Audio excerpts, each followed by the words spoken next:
Muchos de nosotros conocemos a Carlos Sandoval por La Luna y el Canal Grande. ¿Cómo estás, Carlos? ¿Qué tal? ¿Cómo están Me ustedes? encantó ese libro. Bienvenidos a casa, es un gusto tenerlos acá. Gracias por atendernos y por brindarnos este tiempo en el que, che, La Luna y el Canal Grande a mí me impresionó muchísimo. ¿Pero por qué? Porque me toca mucho eh, a mí personalmente.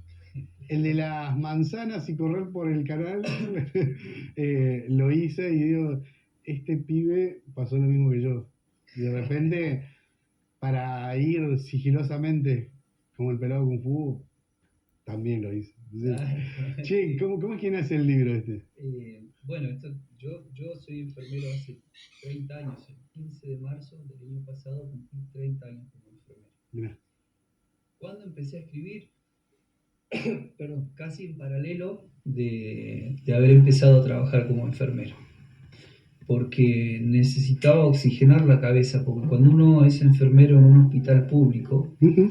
de una zona como esta, uno trabaja con lo que va quedando atrás en la sociedad. Digamos, la sociedad tiene una determinada sector de la población que puede ir saliendo adelante y tiene otro sector que no, que le cuesta, que no puede. Y ese no poder te va cerrando las puertas de acceso a la salud, a la educación, a un montón de cosas más. Entonces uno va trabajando con lo que sería,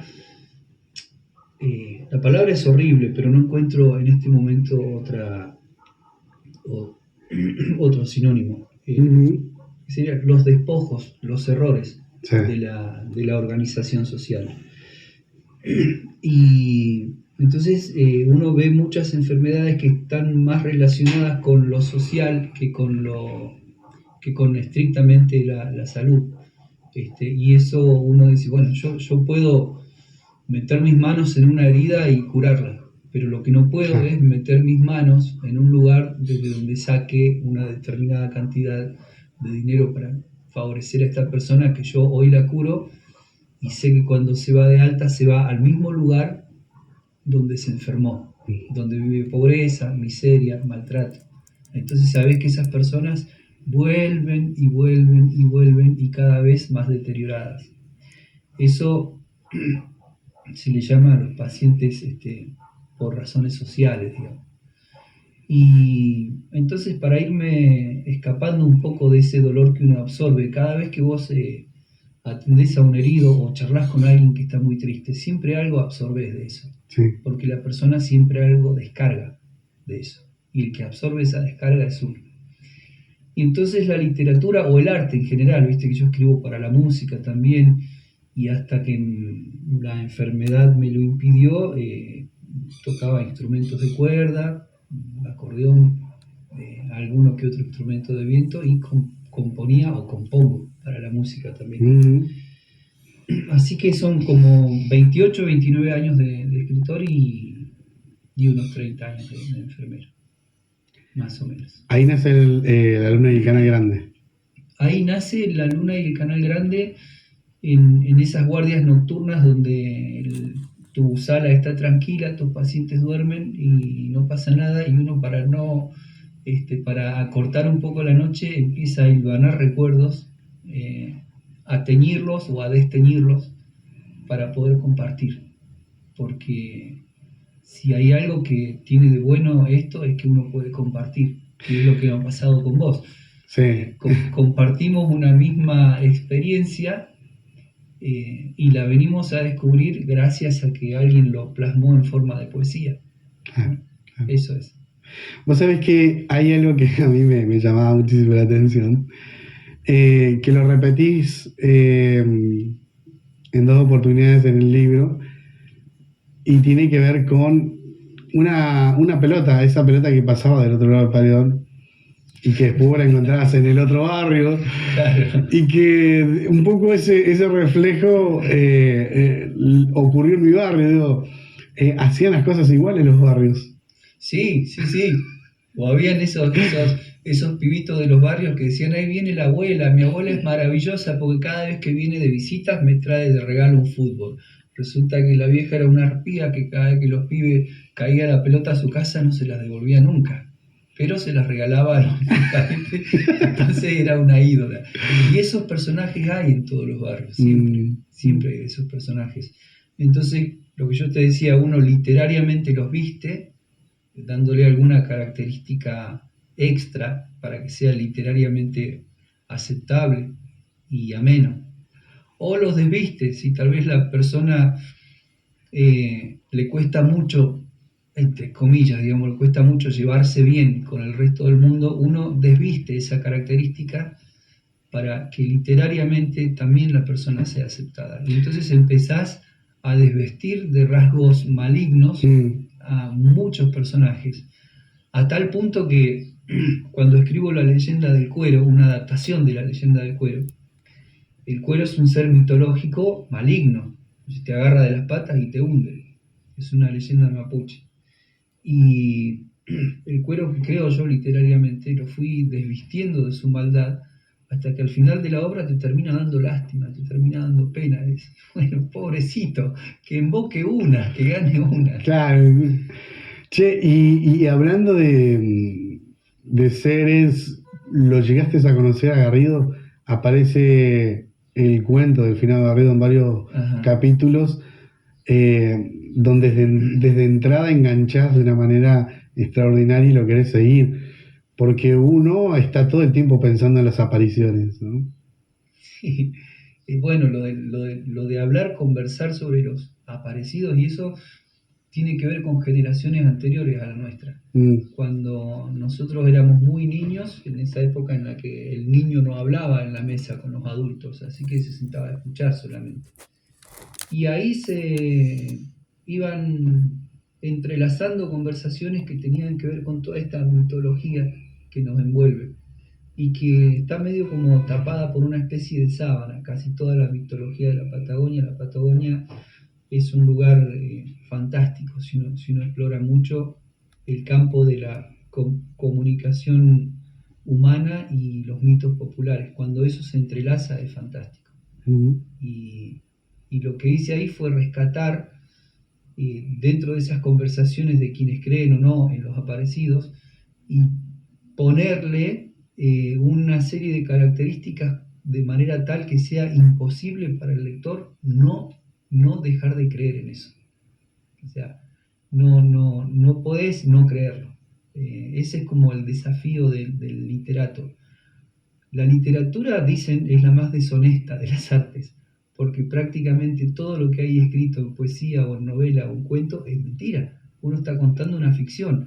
Tiene un poco de la realidad. Ponele un 50% como mucho en mis cuentos, pero el resto son agregados que hacen más al arte literario que porque no es una crónica periodística, sino un cuento fantástico. Claro, vos me respondés algo que yo te iba a preguntar.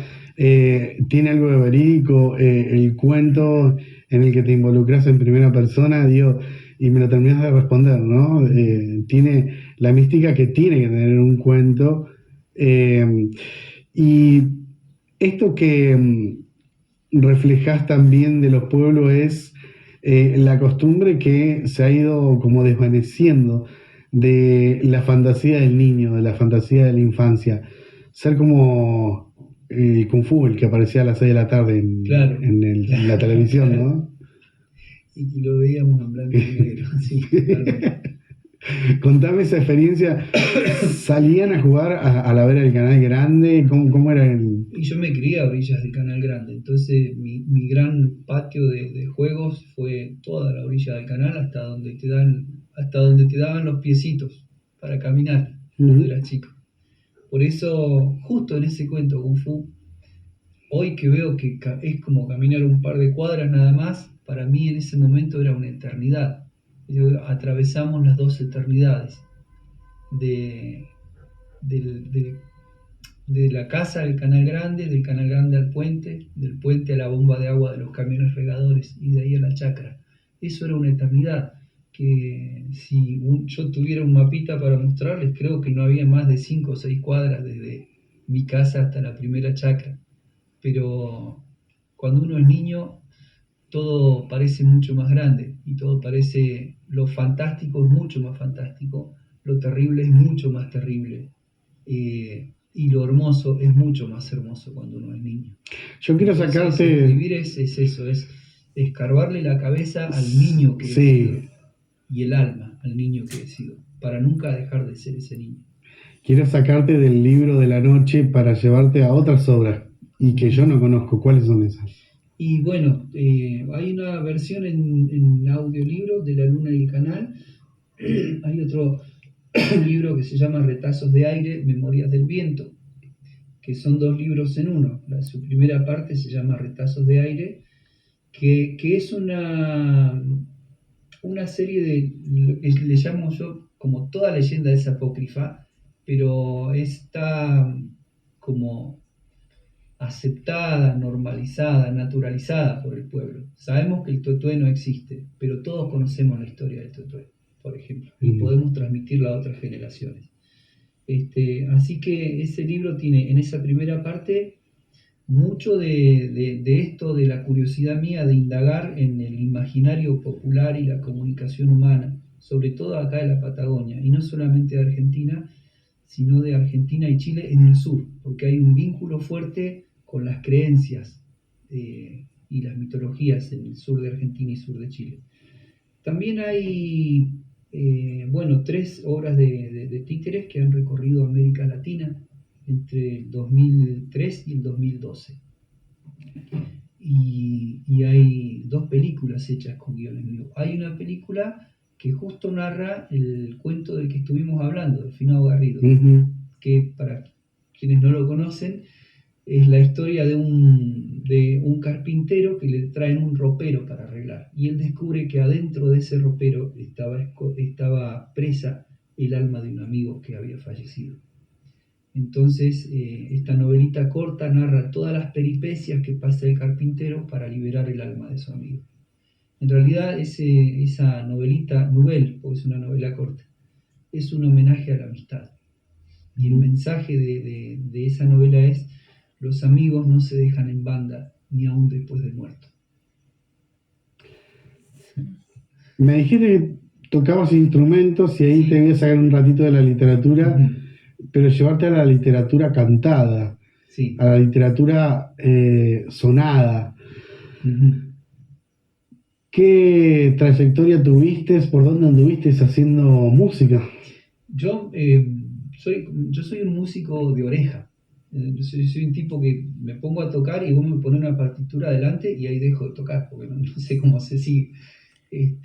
Así que compuse 5 o 6 temas y me di cuenta que con lo que yo aprendí a tocar para componer, ese es mi techo.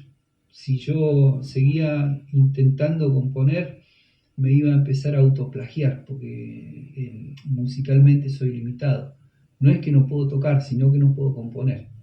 Hacer arreglos sí. Así que empecé a abrir el juego y a coordinar con músicos. Intercambiamos. Ellos me dicen: ¿tenés alguna poesía para esta melodía? Y vienen y me tocan una música.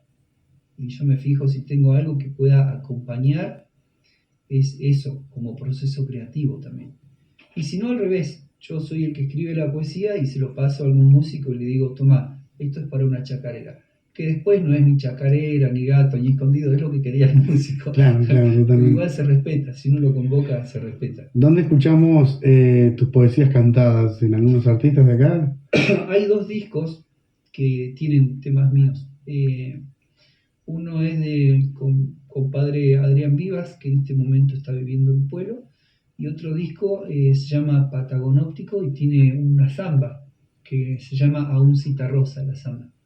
La letra la escribí yo y la música es de César Fernández. ¿Dónde encontramos esos discos? Ese disco Patagonóptico, César Fernández directamente, porque las disqueras hacen una diferencia con el precio de venta al público muy grande, que es lo que me pasa a mí con los libros. Si yo quisiera poder alguno de mis libros en librería, valdría de un 35 a un 50% más caro. Entonces, prefiero por ahora de mano en mano hasta que los libreros, como todo intermediario, porque el gran ganador de la cadena de distribución y venta siempre es el intermediario. Entonces los libreros, como todo intermediario, son los grandes ganadores. Si un libro vale 350 pesos, 20 son para la librería, no, 20 son para la editorial, 11 para la librería y 4 pesos son para el escritor. Cuando mi primer libro, que fue la primera versión de La Luna y el Canal, salía 35 pesos. Yo ganaba 4 pesos por libro. Entonces, hay que ir aprendiendo un poco contra esos golpazos que uno se da contra la pared. Ir aprendiendo, bueno, no sé negociar, no sé vender lo que yo produzco. Bueno, tengo que ir aprendiendo. Ah. Y hablando de producir, ¿has tenido la posibilidad de pensar de alguna manera tener tu propia editorial? No, lo que tengo es mi posibilidad en este momento es la posibilidad que me da el cuerpo para trabajar. Entonces yo estando en silla de ruedas digo, bueno, tengo que ver, a trabajar lo mejor que pueda con las herramientas que tengo. Tengo la movilidad reducida, pero tengo herramientas para trabajar. Todavía, digamos, mi cerebro tiene un cierto grado de lucidez, o al menos eso creo. Hay que ver qué cosa Claro, totalmente. y entonces a partir de ahí puedo trabajar. Así que estoy con una productora, la productora se llama Pelota de Trapo, y hicimos un ciclo de 10 programas que se llama La Canchita, que son cuentos de fútbol. Y eso se pasó en Radio Calf Universidad, Radio MIC, en Neuquén, La Ranchada en Córdoba, en varias provincias están pasando, porque el paquete lo enviamos a radios comunitarias. Bien. Porque para laburar ese paquete en una radio comercial, primero no te pagan lo que valdría, y segundo que uno quiere abrir el juego y quiere compartir esto con la mayor cantidad de gente posible. ¿Y no has pensado de alguna manera trasladarlo a un canal de YouTube donde todos tienen acceso sin tener demasiado costo? No, y ahora que me diste la idea, olvídate. A partir de ahora lo empiezo a pensar.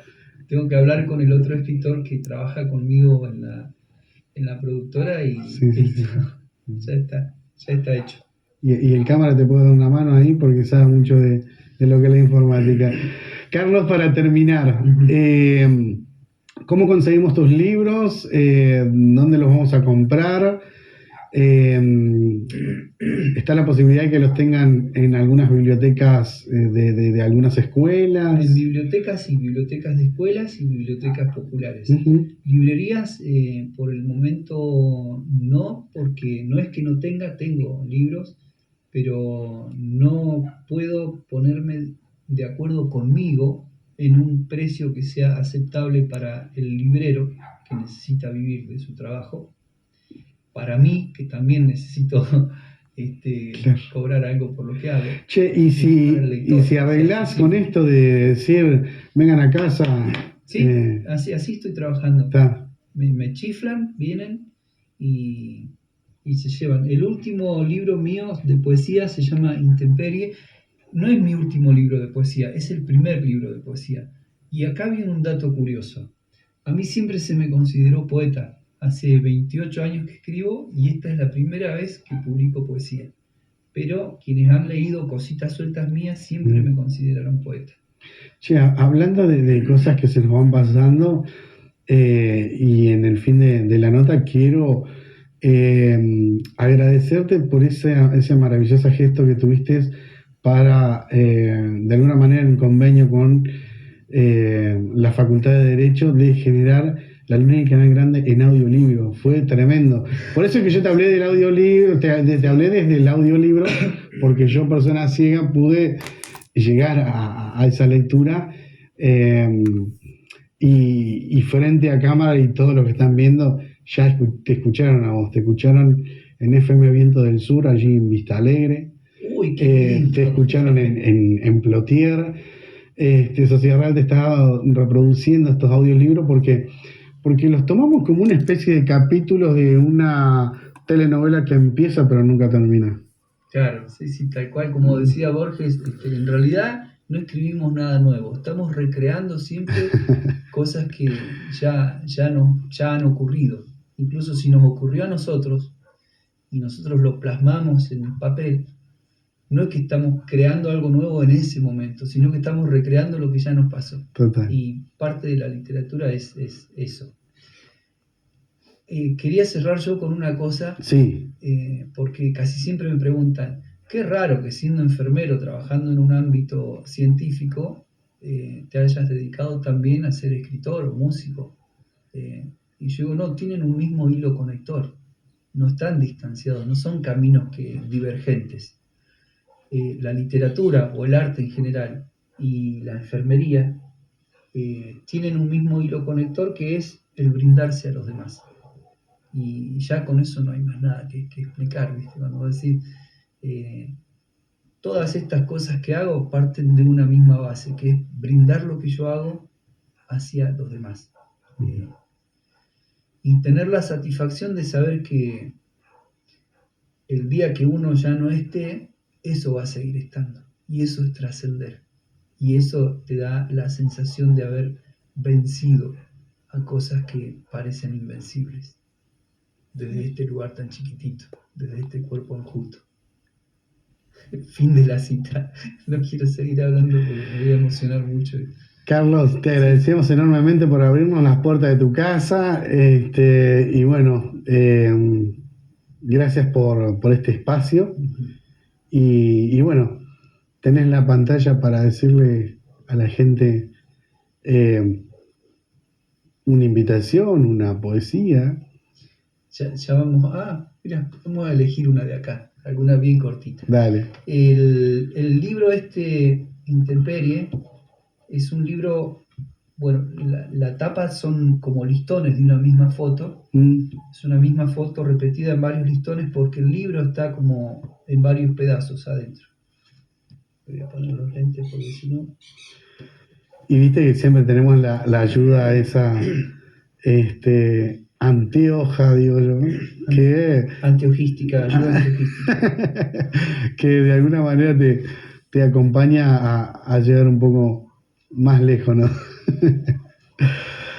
Carlos Sandoval está charlando con nosotros y ya estamos al fin de la nota. Vamos a leer una poesía, pues nos interesa y creo que a ustedes que están escuchando y nos están viendo también les va a interesar. Bueno, esta es una poesía cortita, se llama Tristectomía del Ocaso. El tema de los que trabajamos con la palabra, como dice un gran poeta que se llama Víctor Cumio, que para mí es un poeta gigante y es uno de mis referentes como escritor. Él dice, la palabra es una pala que ladra. Entonces a veces los poetas tendemos a jugar un poco con las palabras y mezclar un pedazo de una palabra con un pedazo de otra y transformar esto en una palabra que no existía hasta este momento, ¿no? Y este es el título de esta poesía, se llama Tristectomía del Ocaso. ¿Por qué tristectomía? Apendicectomía es cuando te sacan el apéndice, por ejemplo, ¿no? Entonces tristectomía es como hacer una intervención quirúrgica para quitarle la tristeza al día, para quitarle la tristeza a cada momento nuestro y quitarle la tristeza en general a nuestra existencia. Con un método muy sencillo que detallo a continuación en esta poesía. Dice, deshacer la tristeza del sol que se va yendo, tomar mates a la tardecita y saborear la mixtura en los aromas del jardín, el parral o los frutales, en la sepia de la última hora de luz. Subvertir el silencio en el concierto de los pájaros que invaden las ramas para hacer noche y volver a hacer silencio. Es tan grande ese placer que tengo miedo que el gobierno lo prohíba. Muy bueno. Carlos, gracias una vez más por estar con nosotros. Bueno, acá hay una tandita de libros que yo voy a donar para la biblioteca de Stefanelli, porque lo había prometido hace tiempo y hoy lo quiero oficializar. Mirá cómo soy, ¿no? Si no me vienen a apretar acá no oficializo nada. No, mentira. Te dije que los escritores éramos mentirosos. Bueno, muchas gracias, Carlos. Muchas gracias a ustedes, chicos, por haber venido. Carlos Sandoval con nosotros compartiendo su arte.